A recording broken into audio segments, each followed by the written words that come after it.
Hello ljudi, evo nešto brzo i lako za ljubitelje maka. Danas pravimo brzi mak kolač, pa krenimo. Prvo potopiti 15 g želatina sa malo vode. Dok želatin nabubri, staviti 1 čašu mlijeka i 100 g šećera da prokuha. U 200 g maka dodati 100 g mljevenih oraha, pa potopiti sa prokuhanim mlijekom. Te dodati potopljeni želatin i miješati dok se želatin ne rastopi.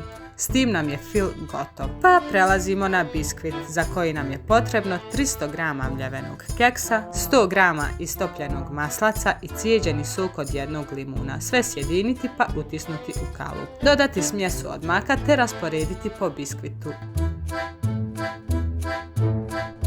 Rastopiti 150 g tamne čokolade u 50 ml vrhnja za šlag. Kolač preliti i ohladiti još oko 2 sata. Uživajte i pišite nam u komentare vaše utiske. Prijatno!